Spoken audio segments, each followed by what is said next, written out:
마태복음 9장에 기록된 이 말씀을 통해서 하나님께서 주시는 은혜를 우리가 함께 나누기를 원합니다. 여러분, 이 마태복음 9장 말씀에는 이 마태가 예수님께서 보여주시는 하나님의 나라를 10가지 표적으로 정리해서 계속 기록을 하고 있습니다. 그래서 마태복음 8장부터 3개씩 끊어서 기록을 하고요. 그 중간에 제자도 이 제자의 자세에 대해서 설명을 하게 됩니다. 그래서 마태복음 8장에 이 5개의 표적, 마태복음 9장에 또 5개의 표적을 기록하게 되는데요. 이 첫 번째 표적이 죄를 상징하는 나병 환자를 고치는 사역과 이방인 백부장의 종을 고치는 사역, 이 베드로의 장모, 여인의 병을 고치는 사역, 이렇게 소외된 사람들이 경험하게 되는 하나님의 나라에 대해서 소개를 하고요. 또 이 한 서기관을 통해 제자는 세상의 욕심을 이루는 것이 아니라는 것과 또 이 죽은 자의 일을 하는 것이 아니라 생명을 살리는 일을 하는 것이라는 것을 말씀하게 됩니다. 그리고 이 4번째 표적은 바람과 바다를 잔잔케 하는 표적, 5번째 표적은 귀신 들린 2사람을 회복시키는 표적을 보여주셨습니다. 그리고 오늘 이 마태복음 9장에 6번째 표적이 기록이 되어 있습니다. 여러분, 이 마태복음 9장 2절 말씀에 보시면 한 중풍병자를 고치는 사역을 통해 예수님께서 이 죄사함의 권세가 있다는 것을 보여주고 있습니다. 마태복음 9장 2절 말씀에 보시면 침상에 누운 중풍병자를 사람들이 데리고 오거늘 예수께서 그들의 믿음을 보시고 중풍병자에게 이르시되 작은 자야 안심하라 네 죄사함을 받았느니라 라고 말씀을 하십니다. 여러분, 이 마가복음 2장이나 누가복음 5장 말씀에 보시면 이 사건은요, 4명의 친구들이 이 환자를 데리고 와서 이 사람들이 많아 지붕을 뚫고 달아내리는 장면으로 설명을 하면서 이 친구들의 믿음을 강조하지만 오늘 본문의 이 마태는요, 이런 내용들은 과감하게 다 삭제를 하고 예수님께서 이 죄사함의 능력이 있는 분이라는 것을 강조를 하게 됩니다. 그래서 예수님께서 병을 고치기 전에 네 죄가 사해졌다라고 말씀하실 때 그 자리에 있던 서기관들이 예수님 말씀을 듣고 사람이 어떻게 죄를 사할 수 있느냐 하면서 이 하나님의 이름을 모독했다, 신성 모독이라고 생각을 하게 됩니다. 이때 예수님께서 질문을 하십니다. 네 죄사함을 받았다 하는 말과 일어나 걸어가라 하는 말 중에 어느 것이 쉽겠느냐라고 질문을 합니다. 이 죄 문제를 해결하는 것과 병을 고치는 것, 어느 것이 쉽겠느냐라는 것입니다. 여러분, 사람의 입장에서는요, 그 어느 것 하나도 쉽지 않습니다. 죄를 사하는 것도 병을 낫게 하는 것도 인간의 능력으로는 불가능한 것입니다. 그런데 예수님께서는요, 이 2가지를 다 보여주심으로 병이 낫게 되는 것이 단지 겉모습만 낫는다고 되어지는 것이 아니라 내 속에 있는 이 죄의 문제가 해결될 때 인생의 고통과 이 질병의 문제가 해결된다는 것을 보여주시는 것입니다. 여러분, 당시 사람들은요, 눈에 보이는 것만 보기 때문에 예수님께서 병든 자를 고치시고 이 죽은 자를 살리는 이런 표정만 보면서 정작 예수님이 우리의 죄를 사하시고 영혼을 구원하시는 분이라는 것을 깨닫지 못하는 것입니다. 그래서 예수님께서는 의도적으로 이런 질문과 함께 병이 낫고 회복이 되어오는 이 모습을 통해 예수님께서는 죄를 사하는 권세가 있다는 것을 보여주시는 것입니다.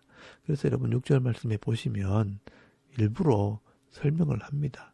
그러나 인자가 세상에서 죄를 사하는 권능이 있는 줄을 너희로 알게 하려 하노라 하시고 중풍병자에게 말씀하시되 일어나 네 침상을 가지고 집으로 가라 하시니라고 말씀을 합니다.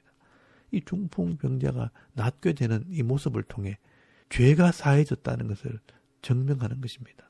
그때 실제로 이 중풍병자가 나음을 입고 일어나 침상을 들고 집으로 돌아가게 됩니다. 이 모습을 지켜보던 사람들이 예수님께서 이런 죄사함의 권세가 있다는 것을 보고 깜짝 놀라게 됩니다. 그리고 두려워하면서 하나님께 영광을 돌렸다라고 말씀을 합니다. 이렇게 이 하나님의 나라는 죄의 문제를 해결하게 될 때 인생의 문제도 해결되는 것이라고 말씀을 하고 있는 것입니다. 그러므로 저와 여러분이 이 예수 그리스도의 십자가를 믿는다면 날마다 회개함으로 영육이 새로워지고 또 이 영혼이 잘되고 범사가 잘되고 강건케 되어지는 그런 복을 받아 누리는 은혜가 있기를 바랍니다. 여러분, 이렇게 마태는요, 세 가지 기적, 이 풍랑을 잔잔케 하고 마귀의 일을 멸하시고 죄를 사하시는 예수님의 모습을 설명하고 난 뒤에 두 번째 제자도 어떤 사람이 제자가 되는가 하는 것을 설명을 하게 되는데, 여기에 이 마태 자신이 회개함으로 예수님의 제자가 되는 모습을 설명을 하게 됩니다. 여러분, 마태복음 9장 9절에서 13절까지 말씀해 보시면 이 마태 자신이 부름받는 장면이 기록이 되어 있습니다. 여러분, 이 마태의 직업은 세리였습니다. 당시 옥타비아누스 황제가 세금을 거두기 위해 로마의 총독들을 파송을 하고 현지에 있는 유대인들을 세리로 세워서 많은 세금을 거두게 했습니다. 그래서 이 당시의 세리는요, 이 백성들의 이 피를 빨아서 이방 나라를 살찌우는 존재라고 멸시를 하고 죄인 취급을 했습니다. 그런데 예수님께서 그 세리 마태를 제자로 부르신 것입니다. 이 마태는 세리라는 직업 때문에 많은 고민을 했을 것입니다. 그때 예수님의 이 부르심을 받고 모든 것을 정리를 하고 예수님을 따르게 됩니다. 예수님의 제자가 된 것입니다. 그리고 그날 저녁에 이 동료 세리들과 마지막으로 이 작별하는 회식을 하면서 그 자리에 예수님을 초청을 하게 된 것입니다. 그런데 이 모습을 지켜보던 바리새인들, 율법학자들이요, 예수님을 비난하게 됩니다. 여러분, 11절 말씀에 보시면 이 바리새인들이 제자들에게 말합니다. 너희 선생님은 어떻게 율법을 가르친다고 하면서 이 죄인들과 함께 먹고 마시느냐라고 비난을 하게 됩니다. 이때 예수님께서요, 이 바리새인들에게 말씀을 하십니다. 의사가 왜 필요한가? 의사는 건강한 사람에게는 필요 없고 병든 자에게 필요한 것이라고 말씀하시면서 이 메시아 구원자가 이 땅에 온 것은 죄인들을 찾아 구원하러 왔지 의인들을 찾으러 온 것이 아니라는 것입니다. 그래서 여러분 13절 말씀에 보시면 너희들이 하나님의 말씀을 잘 안다고 하니까 호세아서 6장 6절 말씀을 한번 읽어보라고 말씀을 합니다. 너희는 가서 내가 긍휼을 원하고 제사를 원하지 아니하노라 하신 이 뜻이 무엇인지 배우라라고 말씀을 합니다. 여러분, 이 호세아서 말씀은 당시에 이스라엘 백성들이 하나님의 마음을 너무 몰랐다는 것을 책망한 말씀입니다. 너희들이 왜 망하느냐? 하나님을 몰라서 망한다는 것입니다. 그래서 이 호세아가요, 힘써 여호와를 알자라고 외친 것입니다. 그리고 하나님께서는 인애를 원하고 제사를 원하지 아니하며 번제보다 하나님을 아는 것을 원하노라. 하나님은 인애, 이 긍휼, 사랑을 원하고 하나님을 아는 것을 원하노라 라고 말씀을 하고 있는 것입니다. 너희들은 이 말씀을 연구하고 이 성경을 몇 번 읽었다 자랑하지 말고 그 말씀을 기록한 이 하나님의 마음을 좀 알아라는 것입니다. 여러분, 하나님은요, 이 죄인들을 구원하시려고 예수님을 보낸 것입니다. 그렇다면 여러분, 이 교회도 마찬가지입니다. 교회가 크기를 자랑하고 교인이 많은 것을 자랑하기보다는 얼마나 많은 사람들을 구원하고 변화시키고 있느냐가 중요한 것입니다. 하나님께서는요, 이 하나님의 마음에는 관심이 없는 이 수많은 사람들이 모여있는 이런 교회보다 하나님 말씀대로 순종하는 이 몇 사람의 성도를 더 기뻐하신다는 것입니다. 그리고 이 마태는요, 예수님께서 이 하나님 마음을 알지 못하는 이 바리새인들을 책망하시면서 말씀하셨던 이 한 가지 에피소드를 더 소개를 합니다. 여러분 14절 말씀에 보시면 이 바리새인들이 왜 예수님의 제자들은 금식을 하지 않습니까? 라고 질문을 할 때 혼인집에서 손님들이 신랑과 함께 있는데 무슨 금식을 하느냐? 예수님께서 내가 신랑인데 이 신랑이 신부를 만나 예식을 준비하러 왔는데 이 잔치를 해야지 왜 금식을 하느냐? 다시 말해서 이 메시아인 예수님을 알아보지 못하는 이 바리새인들을 책망하시는 것입니다. 내가 신랑인데 신부인 너희가 무슨 금식을 하느냐? 그러면서 이것을 또 비유로 설명을 합니다. 생배 조각을 낡은 옷에 붙이지 말라는 비유와 새 포도주는 새 가죽 부대에 담아야 한다라는 비유를 말씀하시게 됩니다. 여러분, 이 말은요, 회개하지 않고 변화되지 않는 이 바리새인들은 예수님의 이 새로운 은혜를 마음에 담을 수 없다는 것을 말씀하는 것입니다. 여러분 16절 말씀에 보시면 생배 조각을 낡은 옷에 붙이는 자가 없나니 이는 기운 것이 그 옷을 당기어 헤어짐이 더하게 됨이요 라고 말씀을 합니다. 여러분 가난한 자들이요 늘 옷을 꿰며 입었기 때문에 이 옷을 가지고 비유를 합니다. 낡은 옷에다가 이 생배 조각을 꿰매면 새 옷이 낡은 옷을 당겨서 곧 그 옷이 찢어져서 옷을 버리게 된다는 것입니다. 그리고 17절 말씀에 보시면요. 새 포도주를 낡은 가죽 부대에 넣지 아니하나니 그렇게 하면 이 부대가 터져 포도주도 쏟아지고 부대도 버리게 됩니다. 새 포도주는 새 부대에 넣어야 둘이 다 보존되느니라 라고 말씀을 합니다. 늘 포도주를 담아보았던 이 이스라엘 백성들에게 좀 알아듣기 쉽게 이것을 설명하는 것입니다. 이렇게 생배 조각이나 새 포도주는 새 옷에 붙여야 하고 새 가죽 부대에 담아야 옷도 보존되고 이 포도주나 가죽 부대가 보존이 되는 것입니다. 여기에 생배 조각이나 새 포도주는 예수님이 전하는 새로운 말씀과 은혜를 말하는 것입니다. 이 말씀을 회개하지 않고 변화되지 못한 이 바리새인들은 이 은혜를 그 마음에 담을 수 없기에 터지게 될 것이라. 그러나 이 새 부대가 되면 마태와 같이 죄인들이 회개하고 새 사람이 되면 이 새 가죽 부대가 새 포도주를 담고 있는 것처럼 예수님의 은혜를 누리게 될 것이라고 말씀하는 것입니다. 여러분 제자는요 이 죄를 고백하고 새로운 삶으로 변화된 사람이 제자가 될 수 있다는 것입니다. 예수님께서 이런 죄인들을 부르시고 이런 제자들을 부르러 오셨다는 것입니다. 그러므로 이 진정한 제자가 되기 위해서는 마태처럼 자신의 죄를 회개하고 돌이켜 새 사람이 될 때 진정한 죄자가 될 수 있는 것이라고 말씀하는 것입니다. 그렇지 않으면 그냥 따라다니는 사람이지 진정한 제자가 될 수 없습니다. 진정한 회개가 없이는 그냥 교회 다니는 사람이지 진정한 성도가 될 수 없는 것과 같은 것입니다. 그리고 18절 말씀에 보시면 7번째 표적, 이 한 관원의 죽은 딸을 살리는 표적이 나옵니다. 여러분 예수님은요 죽음의 권세를 이기는 능력이 있다는 것을 보여주시는 것입니다. 이 하나님의 나라는 이 죽음의 권세도 이깁니다. 이것은 예수님의 부활을 통해 확인이 됩니다. 그리고 여러분 20절 말씀에 8번째 기적, 이 12년 동안 혈루증을 앓았던 여인이 예수님의 옷자락을 만짐으로 회복되는 표적이 나옵니다.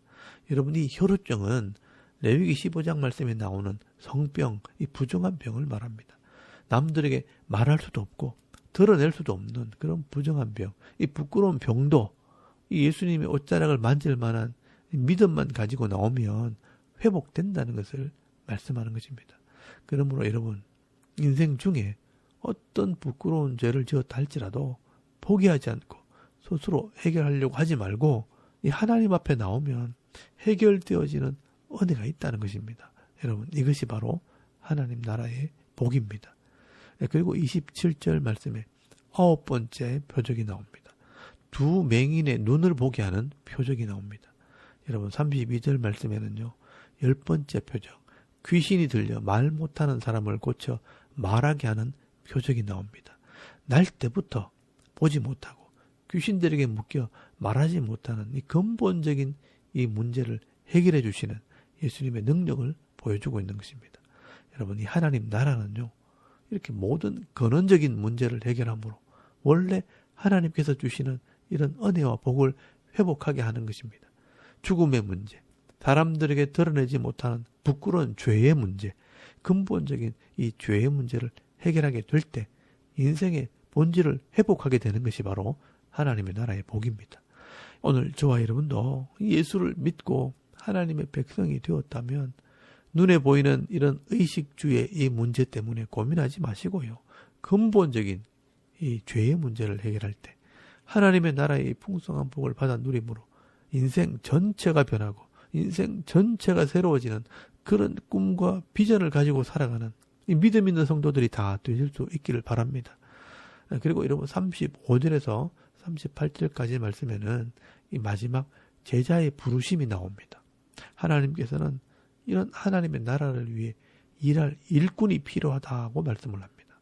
하나님을 알고 이 예수를 알고 하나님께서 이 땅에서 무슨 일을 하기를 원하시는지를 알고 깨닫는 제자가 필요한 것입니다. 그래서 여러분 35절 말씀에 보시면 이 예수님의 세 가지 사역을 다시 설명을 합니다.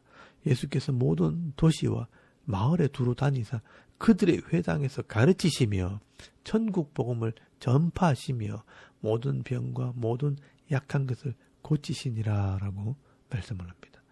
여러분 예수님의 3대 사역입니다. 이것이 교회가 감당해야 될 사명이고 하나님의 일꾼들이 평생 해야 할 일입니다. 여러분 이 66권의 말씀을 통해 하나님의 마음을 가르쳐야 하고요. 또 그 하나님의 말씀이 이루어지는 하나님의 나라를 선포하고 그 속에 치유와 회복의 은혜가 있도록 고치는 사역을 감당해야 하는 것입니다. 그래서 예수님께서 이런 일꾼을 찾으신다고 광고하시는 것입니다. 여러분 36절 말씀에 보시면 무리를 보시고 불쌍히 여기시니 이는 그들이 목자 없는 양과 같이 고생하며 기진함이라 라고 말씀을 합니다.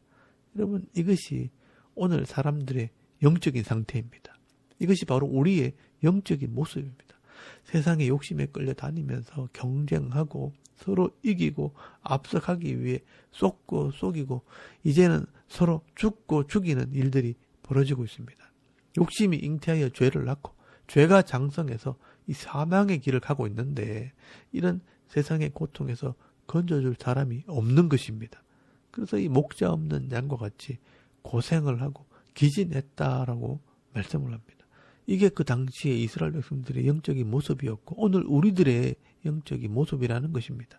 여러분 37절에서 38절까지 말씀해 보시면요. 추수할 것은 많은데 이 구원받을 백성은 많은데 일꾼이 적으니 그러므로 추수하는 주인에게 청하여 추수할 일꾼들을 보내주소서 하라 하시니라 라고 말씀을 합니다. 여러분 이 추수하는 주인 하나님께 추수할 일꾼을 좀 보내달라고 기도하라는 것입니다.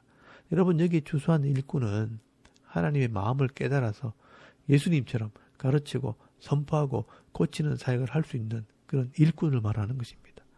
저는 우리 대구자론 교회가 또 여러분이 섬기는 이 교회가 이 예수님의 사역을 감당하기를 원합니다. 그래서 이 66권의 하나님 말씀을 성실하게 배우고 가르치면서 성도들이 이런 하나님 나라의 복을 누릴 수 있도록 함께 섬기기를 원하는 것입니다. 여러분 오늘도 이 마태가 소개하는 이 하나님 나라의 복을 깨달으시고 여러분의 개인의 삶 속에서 또 가정과 인생 가운데 이런 하나님 나라의 복을 누리시고 알지 못하는 자들을 가르치고 전하고 나누고 섬기는 삶을 살아갈 때 늘 행복한 그리스도인의 삶을 살아가는 저와 여러분의 이런 영적인 삶의 모습이 되실 수 있기를 주의 이름으로 축원합니다. 아멘.